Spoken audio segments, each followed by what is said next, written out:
Vous savez, le plus important, c'est de connaître notre Seigneur, notre Maître. Si on prie quelqu'un qu'on ne connaît pas, ça ne va pas. On peut te mettre sur le côté.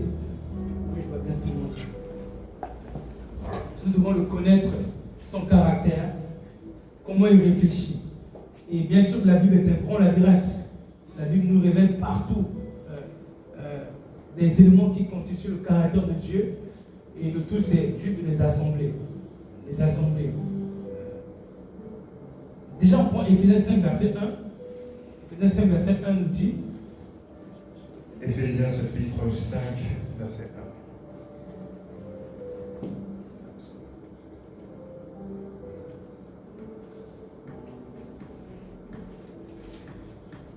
1. Devenez donc les imitateurs de Dieu, comme les enfants bien-aimés, et marchez dans la charité à l'exemple de Christ.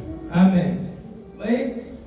Dans Éphésiens, Paul nous donne un conseil. Devenez imitateurs de Dieu. Autrement dit, le Saint-Esprit, à travers Paul nous dit, devenez imitateurs de Dieu. Considérez les voies de Dieu comme un modèle à imiter. Tout ce que Dieu fait, essayons de l'imiter. Bien sûr, je précise, quand on dit tout ce que Dieu fait, ce n'est pas tout ce que Dieu fait dans sa position de juge. Dieu juge la terre, moi je suis pour qui pour juger? Il ne peut pas juger la terre. Dieu vient, on va dire, un méchant. Dieu vient condamner un méchant, par exemple. Il sait pourquoi il le fait. Moi je suis qui? Moi-même je suis méchant. Je ne peux pas condamner le méchant. Non. Imiter Dieu dans son amour, dans sa droiture, dans sa justice. Donc, c'est ça en fait. On peut commencer par le texte de Luc 9, vers le verset 54, vas-y. 53 jusqu'au verset 56. Luc chapitre 9, verset 53 à 56. Les disciples, verset 54, les disciples Jacques et Jean, voyant cela, dirent, Seigneur, veux-tu que nous commandions que le feu descende du ciel et les consume? Jésus se tourna vers eux et les réprimanda sévèrement en disant, vous ne savez de quel esprit vous êtes animés, car le Fils de l'homme est venu non pour perdre des hommes, mais pour sauver. Alléluia. Donc Jésus va quelque part, il cherche une sorte de maison, d'autres peuvent le recevoir. Les gens n'ont pas voulu le recevoir parce qu'il était juif, eux ils étaient samaritains. Et les disciples, ils arrivent dans leur école de la vie du Christ. Ils arrivent, ils disent, Seigneur, veux-tu que nous commandions que le feu descende sur eux? Déjà, on voit qu'ils avaient la foi qu'ils pouvaient commander que le feu descende sur les gens. Ils voyaient, ils avaient cette foi. Maintenant, Jésus les recommanda et dit, mais c'est pas tout quel esprit vous êtes animé. Le Fils de l'homme n'est pas venu pour perdre les âmes. Dieu ne nous a pas envoyés pour perdre les âmes, mais pour les sauver. Pour sauver les gens. On n'est pas là pour laisser nos parents dire des paroles négatives sur la vie des gens, mais positives. Nous ne sommes pas des instruments de l'ennemi. Non. On est là pour bénir et non pour maudire. C'est ce que Jésus a institué. Nous voulons connaître notre Dieu. Parce qu'aujourd'hui, dans notre génération, il y a beaucoup de nous, parmi les frères serviteurs de Dieu, qui avons une bouche trop facile à maudire les gens. Trop facile à condamner les gens. Mais Jésus nous dit ici, ce n'est pas sa volonté. Même ici dans la Bible, on a vu un prophète condamner quelqu'un. Ce n'est pas la volonté de Dieu. Même si on a vu. Parce que le modèle à imiter, c'est Christ. Les apôtres, ils essaient d'imiter Christ. Mais ils ne sont pas eux-mêmes des modèles. Donc, qu'il se soit serviteur de Dieu, servant de Dieu, qui maudit quelqu'un, parce que Dieu veut. Il faut qu'on connaisse notre Dieu. Ce n'est pas son désir.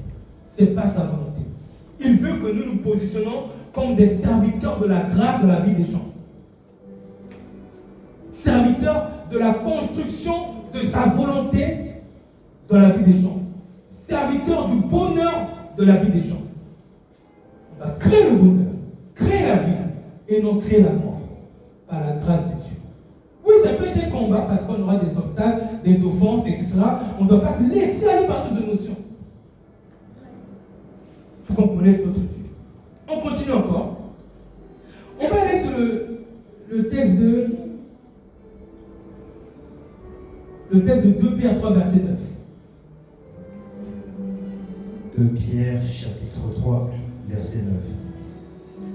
Le Seigneur ne tarde pas dans l'accomplissement de la promesse, comme quelques-uns le croient, mais il use de patience envers vous, ne voulant pas qu'aucun périsse, mais voulant que tous arrivent à la repentance. Vous voyez, Dieu veut que tous arrivent à la repentance, qui qu'il soit, quels que soient les crimes qu'il a faits, quel que soit tout ce qu'il a fait. Si on interroge Dieu, tu veux que lui se perde, il chaque. D'ailleurs, lequel de nous ici voudrait voir ses enfants se perdre? Qui? Des pauvres humains que nous sommes, avec nos amours humains illimités. Dieu ne veut pas qu'une seule personne. Oui, on sait que dans ce monde, il y a des gens méchants. Il y en a qui ne pensent qu'à des idées de vouloir nous détruire. Il y en a qui inventent des maladies pour pouvoir nous rendre malades et pour commercialiser maintenant leurs produits. On le sait. On le sait. Bien sûr qu'il faut qu'on le sache. Il faut qu'on soit aussi prudent. Mais il faut qu'on comprenne aussi que Dieu ne veut pas que ces gens se perdent. Dieu préfère qu'on intercède pour eux. Et Dieu n'aime pas aussi qu'on soit à la maison, comme nous faisons des fois, en train de critiquer. Vous avez vu ces gens-là, ils sont méchants, ils veulent nous faire du... Non, Dieu veut qu'on ait une bouche qui intercède, qui dit des paroles de grâce. Mais attention, il ne faut pas aussi être distrait et de quoi eux d'avancer dans les bras de tout le monde. Je t'aime, je t'aime, je t'aime. La personne veut te mettre plutôt derrière. Ah non, il faut aussi savoir être prudent. On va l'aimer. Fais attention parce qu'il y en a qui veulent du mal déjà. Mais on doit l'aimer. On doit comprendre la posture de Dieu. Il veut la perte de personne. Parce que la personne là qui nous fait ça, un jour peut se repentir. Je prends un exemple banal. Bon. Moi, le Seigneur m'a révélé une petite partie de ce qu'il va faire avec la France. Ce travail qu'il va faire avec la France. Il m'a commencé à me révéler ça depuis 2007. 2006 même, il a commencé. 2007, il a révélé encore. 2018, il a encore révélé. 2021, il a encore parlé. Mais depuis 2007, quand j'étais très jeune, eh bien, quand je voyais les politiciens faire des choses, j'étais là, je parlais.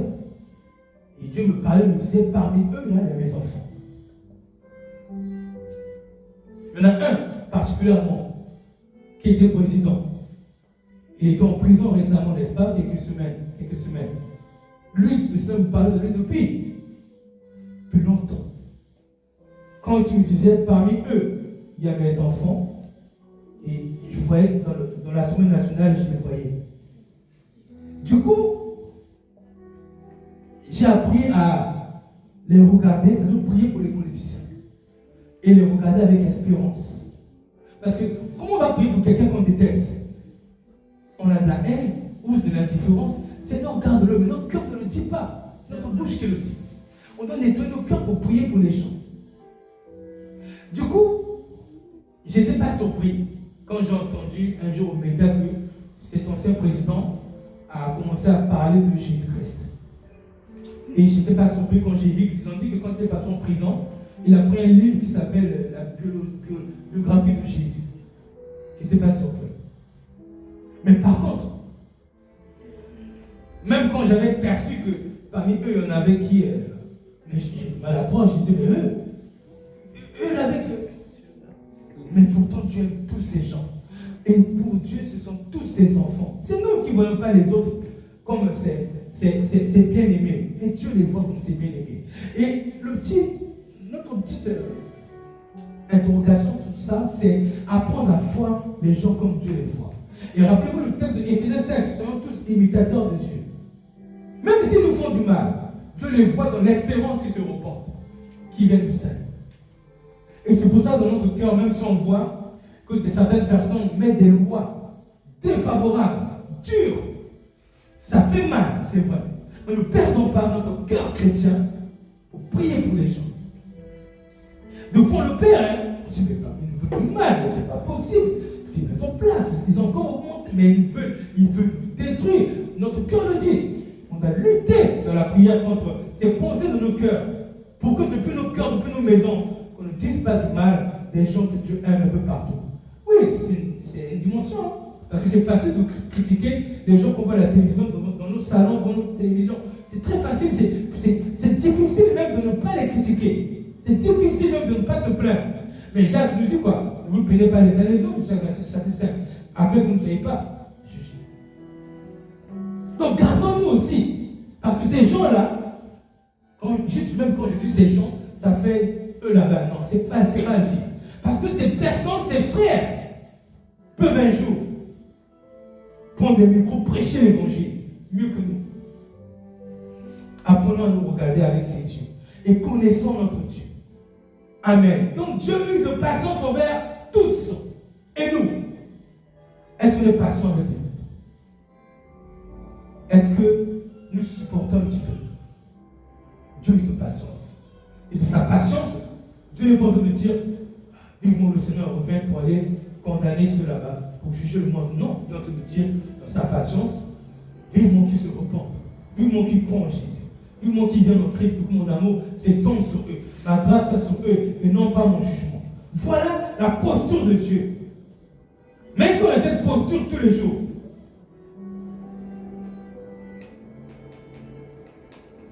C'est une bonne question. Donc je pense que nous devons prier pour avoir cette posture. Et de ne pas s'en rappeler que quand on est à l'église. Non, c'est trop facile. On est à l'église pour l'entendre, mais pour l'intégrer dans notre vie.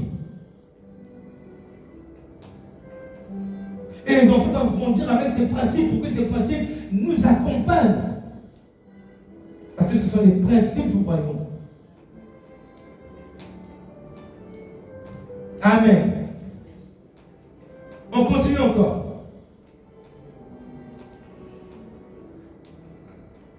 Matthieu 18, verset 12. 12 à 14. Matthieu chapitre 18, verset 12 à 14. Que vous en semble, si un homme a 100 brebis et que l'une d'elles s'égare, ne laisse-t-il pas les 99 autres sur les montagnes pour aller chercher celle qui s'est égarée? Et si il la trouve, je vous le dis en vérité, elle lui cause plus de joie que les 99 qui ne sont pas égarés. De même, ce n'est pas la volonté de votre Père qui est dans les cieux qui se perde un seul de ses brebis. Alléluia.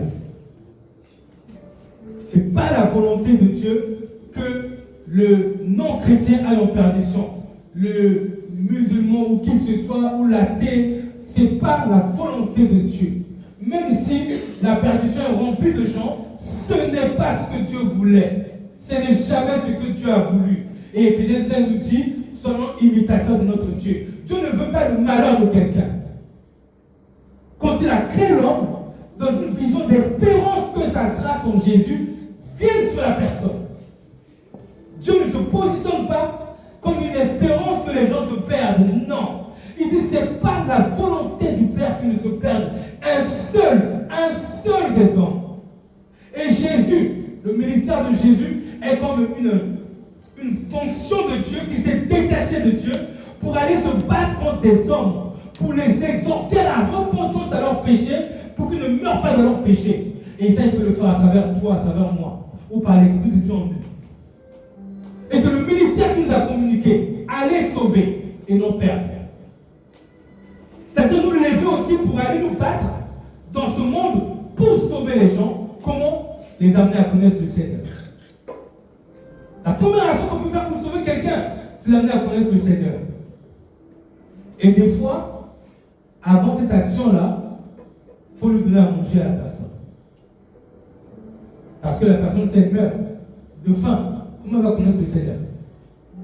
C'est pour ça que lorsque Pierre, Jacques, Jean ont validé le ministère de Paul, Paul dit qu'ils me recommandèrent seulement de me souvenir des pauvres. Ce que j'ai bien eu ce de faire. Oui, l'évangile de Jésus est lié à l'entraide, à la libéralité envers les pauvres.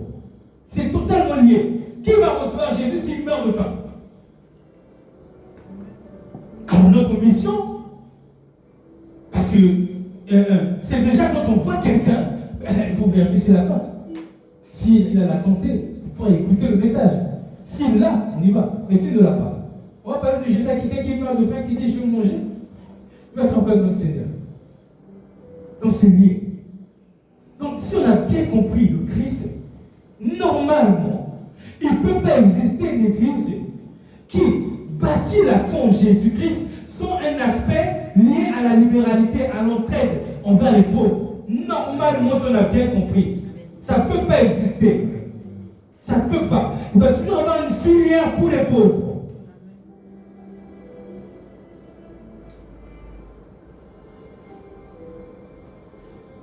Et du coup, quand les gens sont capables de s'asseoir et écouter la parole, on entend la grâce.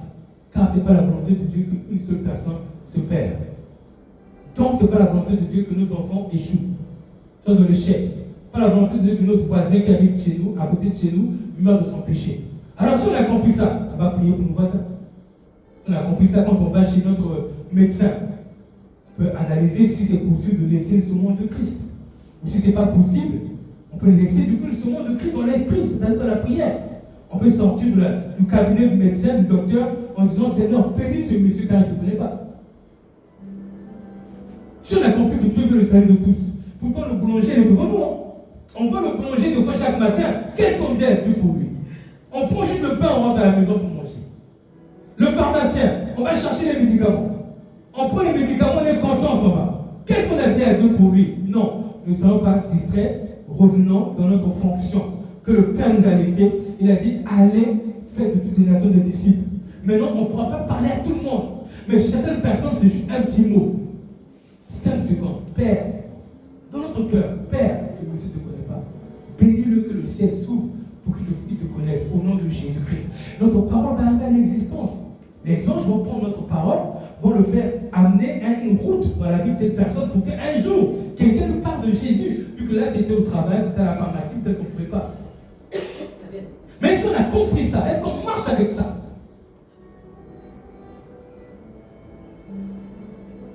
Il y a des gens qui peuvent mourir si on n'a pas compris ça. Moi, il y a une histoire comme ça qui se disait à l'époque quand j'étais jeune chrétien vers 2001. Il y a une histoire comme ça. Une femme était, une jeune femme chrétienne est venue, elle s'est mise là, et il y avait un monsieur ici au métro de Paris, et elle a entendu la voix de Dieu lui dire parle de Jésus. Elle a dit la voix de Dieu encore parle de Jésus. Elle a hésité. Troisième fois, elle a hésité. Le métro arrive, ce monsieur s'est jeté dans le métro et il s'est fait écraser les mains. Bien sûr, je ne dis pas ça pour nous reprocher, évidemment. Mais pour comprendre qu'il y a un combat. Certaines personnes, même un mot, Père bénis ce monsieur, quand on le voit de fond marque, de nous faire remarquer, si on a vraiment le cœur vers les gens, de nous faire remarquer, regarde celui là-bas, il a souci. Deux fois, je passe dans la rue, quand je passe dans la rue de Montpellier, je vois une femme avec un enfant. Je sens qu'ils n'ont pas d'endroit où aller. Je ne sais pas quoi faire. Je m'arrête, je la vois là-bas, et je dis un mot. Je dis juste un mot. Même si je ne peux pas faire quelque chose physiquement, mais je dis un mot qui peut amener quelqu'un qui a les moyens de l'aider pour l'aider. Sentons-nous concernés comme Dieu sur le salut des gens, les problèmes des gens. Nous ne nous sentons pas concernés que par les problèmes de nos femmes, de nos enfants, de leur école, de nos soucis financiers. Sentons-nous concernés. Tout le monde est Jésus. Tout le monde qui croit en Jésus est Jésus. Ce n'est pas sa volonté qu'une seule personne se perde. On a compris, mais qu'est-ce qu'on en fait?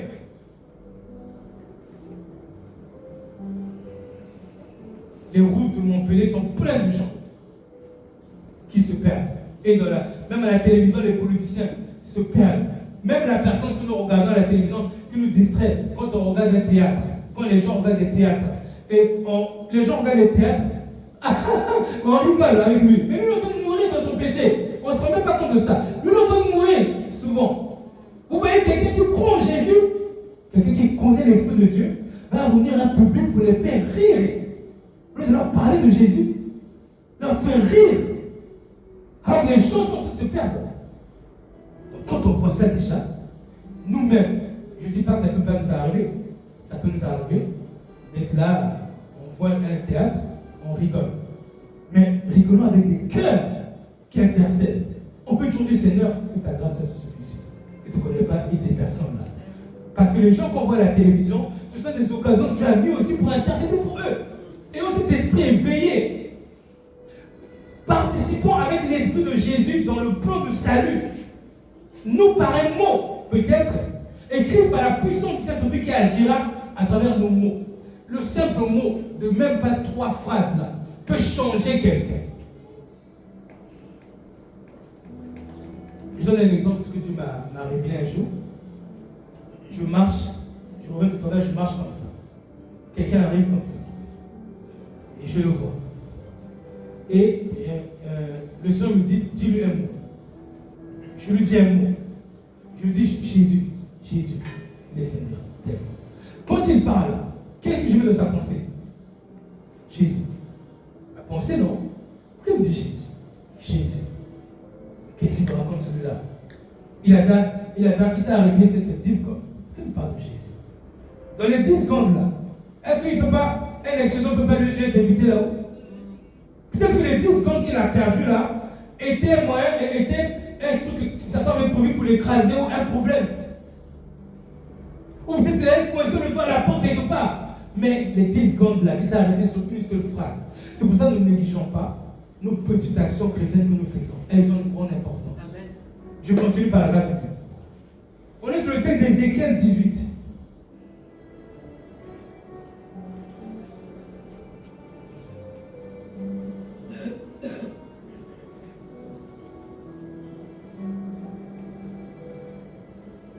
Dans le verset 30.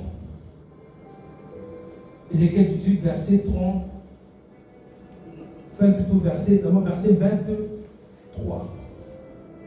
Verset 23, vas-y. Ézéchiel 18, verset 23. Ce que je désire est-ce que le méchant meurt, dit le Seigneur éternel. N'est-ce pas qu'il change de conduite et qu'il vive? Amen. Continue. Si le juste se détourne de sa justice, commet l'iniquité, s'il imite toutes les abominations du méchant, vivra-t-il? Toute sa justice sera oubliée, parce qu'il s'est livré à l'iniquité et au péché. À cause de cela, il mourra.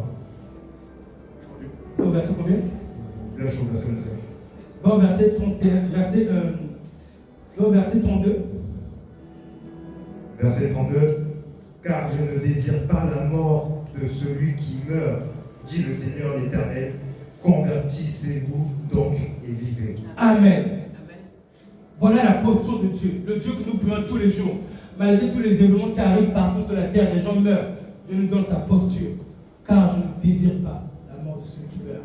Car je ne projette pas dans mes ambitions que quelqu'un meure. Si c'est arrivé, il y a quelque chose qui a empêché Dieu de le sauver. Et souvent, c'est nous-mêmes. Nos choix. Maintenant, ça, c'est pour nous. Pour que nous comprenions comment Dieu se positionne. Pour que nous apprenions, comme dit Éphésiens 5.1, soyez tous imitateurs de Dieu, que nous apprenons à imiter notre Dieu. Dieu, lui, ne désire pas la mort de celui qui meurt. Il ne désire pas la souffrance de celui qui souffre. Il ne désire pas la perdition de celui qui s'est perdu. Soyons tous imitateurs de Dieu. Ne laissons pas nos cœurs remplis des désirs mauvais pour les gens. Prions, luttons dans la prière pour que nos cœurs ne soient pas remplis de mauvais désirs pour les gens. Je ne désire pas qu'une personne perde sa promotion. Je ne désire pas le malheur de quelqu'un. Dieu veut son bonheur. Dieu veut qu'il change de conduite, qu'il vive. Dieu veut que les hommes changent de conduite et vivent. Ayons les mêmes pensées que le Seigneur, comme dit Philippiens. Ayons les mêmes pensées, même dessein, même cœur. C'est nous qui devons nous convertir pour voir les gens comme Dieu les voit. Et ça même quand ils font du mal. C'est nous devons prier pour que Dieu change, renouvelle notre intelligence pour que nous apprenions à regarder les gens avec espérance, avec des cœurs qui battent dans le sens de leur bonheur. Oui, ça n'arrive pas du jour au lendemain. Mais si qu'on cherche trop, parce que Dieu est un trésor, on veut lui ressembler. Nous ne laissons pas aller par nos propres projets à nous seulement. On est concentré sur ce que nous voulons. On est toujours, nos sortes d'intérêts sont que les choses personnelles. Non. Dieu n'est pas que le Dieu de ma maison. Il est le Dieu des autres familles. Il est le sauveur des autres familles. Sortons un peu des problèmes de nos maisons. Prêtons plus d'intérêt aussi, un peu plus d'intérêt aux problèmes des autres familles, des autres maisons, des autres personnes. Et si Dieu nous a pas encore donné des moyens financiers pour leur venir en aide, on a déjà quelque chose, une bouche. On peut dire des choses. Alors j'espère que tout cela va nous amener, quand nous marchons dans la rue, et que Dieu ramène notre attention sur quelqu'un. Parce que, bien sûr, on ne peut pas avoir l'attention sur tout le monde. Nous ne sommes pas éternels. Dieu est éternel à les yeux sur chaque être humain. Mais nous, notre état limité nous amène à seulement de considérer que celui qui est sur notre route, celui qu'on voit là. Il y a celui qui est à côté, mais celui qu'on voit là. On peut dire nous. J'espère qu'on va se sentir concerné. Parce qu'il y a des hommes qui marchent avec leur mallette en costard cravate, ils ont l'air heureux, ils sortent d'une grande voiture, la dernière qui est sortie, il a des gardes du corps, alors qu'il est malheureux, parce qu'il n'a pas de Christ. On peut dire un mot. Nous ne sommes pas impressionnés par celui qui sort bien habillé, le président ou le je ne sais quel riche oligarque qui arrive là parce qu'il a des milliards, il est tout content. Nous on est là, oh là là, la chance, il a envie. Non, il est pauvre, il n'a pas Jésus. Parce que s'il meurt dans son péché sans Jésus, il n'y a pas de salut pour lui de l'autre côté. Il est pauvre. Et les chrétiens sont riches, on ne se rend même pas compte. Non, on regarde le compte en banque, on doit regarder le Christ qui est la richesse éternelle. Donc, quand on voit un pauvre, misérable, mal vêtu, abandonné, ou une personne riche d'apparence, j'espère que tout ce que nous partageons, c'est pour que nos cœurs se laissent se sentent concernés à leur vie, même si ça nous prend 10 secondes, un mot, 10 secondes à l'avance. Vous avancez là-bas, quelqu'un sur votre route, un mot, 10 secondes. Il y a des gens qui parlent devant moi, je n'ai pas de quoi leur remettre, mais j'ai une bouche et un cœur pour dire un mot. C'est ce que Pierre a dit devant Aîné. Aîné mondial, Pierre a dit, je n'ai ni or et argent, mais ce que j'ai, je te le donne. Au nom de Jésus, lève-toi, sois guéri, il s'est mis à marcher.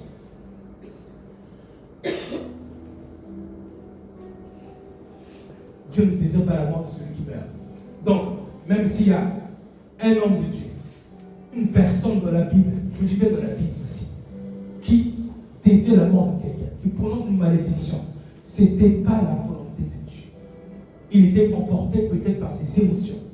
Mais Dieu voulait la vie, Dieu voulait que la personne-là ait le temps de se repentir. Voici pourquoi il a dit dans Pierre 2, il use de patience, voulant que tous arrivent à la repentance. Dieu veut que les gens restent en vie, mangent, vivent, travaillent, restent en vie pour avoir plus de temps pour se repentir. Connaissons notre Dieu et marchons avec lui. Parce que, comme dit Matthieu 25, verset 24, verset 44, toutes les fois que vous avez fait ces choses à mes frères, c'est moi qui vous l'avez fait. C'est Matthieu 25. Je prends un dernier verset. Il y en a encore beaucoup. Je vais prendre, c'est 1 Timothée chapitre 2. Je vais prendre 1 Timothée chapitre 2. Jésus est venu pour sauver notre Père. Timothée chapitre 2, verset 4. Verset 1. J'exhorte donc, avant toute chose, à faire des prières, des supplications, des requêtes, des actions de grâce pour tous les hommes. Arrête-toi là. Qu'est-ce que j'ai dit tout à l'heure? Quand je marche dans la rue, je n'ai pas de quoi te donner, mais j'ai une bouche. C'est juste parce que le chrétien ne croit pas à la puissance de Dieu en lui. Moi, j'ai déjà vu, Dieu m'a déjà montré quand je prie pour des gens ce qui arrive. Il m'a déjà montré. Des gens allaient mourir. Il y a même un jeune homme, un jour, je marchais, j'étais en voiture. Et il était là-bas en train de la traverser. Il venait en courant pour traverser la route. Le feu était ouvert. Ils étaient plutôt à traverser. Je l'ai vu, lui. J'ai dit un mot. J'étais en voiture. J'ai dit, Seigneur, bénis sur le nom de Jésus. Lui, il voulait traverser, il allait se faire écraser. C'est ce qui s'est passé. Il a glissé justement la voiture. Il est tombé. Justement la voiture est passée. Ça, c'était physique, mon Dieu. Mais j'en ai vu des cas spirituels. Donc, quand il dit l'apôtre Paul, action de grâce, priez pour tous les hommes. Prions pour les gens que tu mets devant nous sur notre route. On est là pour ça. Quelqu'un va peut-être mourir la semaine prochaine. Mais notre parole peut empêcher cela. La parole que nous méprisons, parce qu'on se sous-estime. On n'a pas compris qu'on a reçu tout de Christ. Nous avons tout pleinement reçu de lui, la Bible dit dans Colossiens. On a tout que Jésus avait, on l'a reçu. Il faut qu'on soit conscient de notre identité. Donc, quand on voit des gens, disons un petit mot, même si on n'a pas de quoi leur donner, un petit mot peut sauver quelqu'un. Dans l'Hébreu, il nous dit que nous montons au ciel devant le trône de grâce, n'est-ce pas, non? Le trône de Dieu, c'est un trône de grâce où il y a la grâce de Dieu et la miséricorde de Dieu. Ok. Donc ça veut dire qu'en tant que chrétien, on a accès au trône de grâce, nous. On peut s'approcher de Dieu quand on prie. Seigneur, dès que nous disons Seigneur, je t'aime, sois béni dans la rue, on est tout de suite devant le trône de grâce. J'aimerais bien qu'on soit conscient de cela. À chaque fois que nous disons un mot à Dieu, on était sur la terre, tout de suite dans l'esprit de notre trône de grâce. Quand on vient là-bas, là, ne venons pas avec nos problèmes. Ramenons les autres aussi. Parce que nous, on a Jésus par eux. Donc voici pourquoi le texte de Timothée ici. Dis bien, vas-y, on commence le texte. Verset 1. J'exhorte donc avant toute chose à faire des prières, des supplications, des requêtes, des actions de grâce pour tous les hommes. Prière, supplication, action de grâce, tous les hommes. Tous. Même le méchant qui est venu nous voler la nuit. Même celui qui est venu battre nos femmes. Il a voulu battre nos femmes, nos enfants. Ce sont des choses qui nous sont arrivées. Même une personne qui est venue vous accidenter. Je vais donner cet exemple. Je roule en voiture, il y a un monsieur qui prend le rond-point, qui arrive derrière moi. Comme ça, j'avance, il compte pas d'ailleurs, bam! Et du premier coup, je dis, mais qu'est-ce qui m'a fait ça? Je m'arrête, il s'arrête. Je dis, c'est pas possible. Là, c'est ma réaction.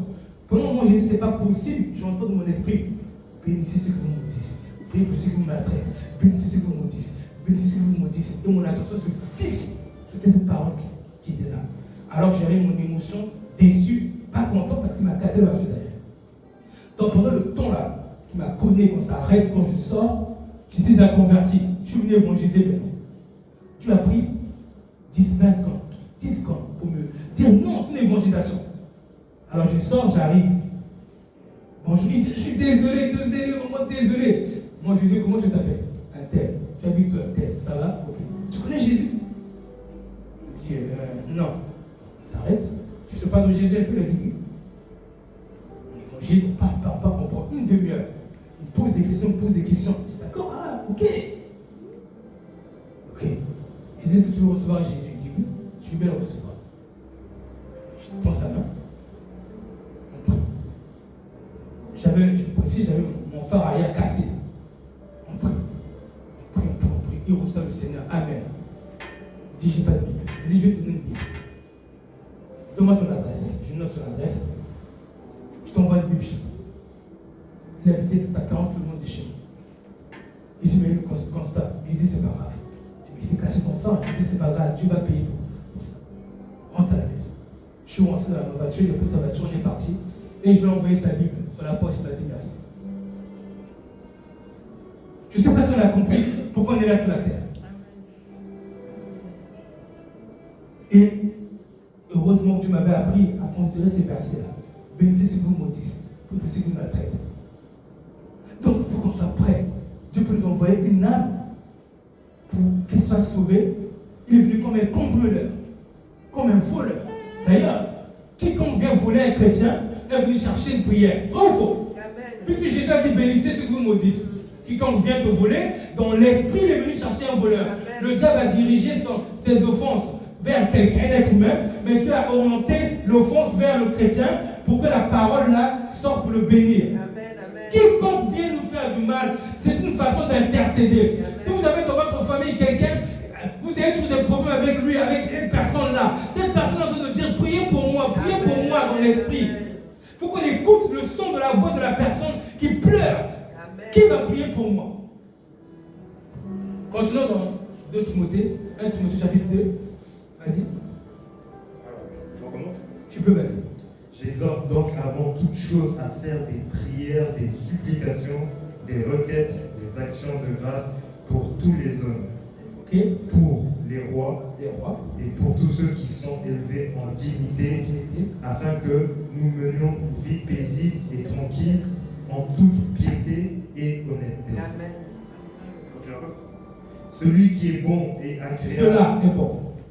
Cela est bon et agréable devant Dieu notre Sauveur, et qui veut que tous les hommes soient sauvés et parviennent à la connaissance de la vérité. Amen. Amen.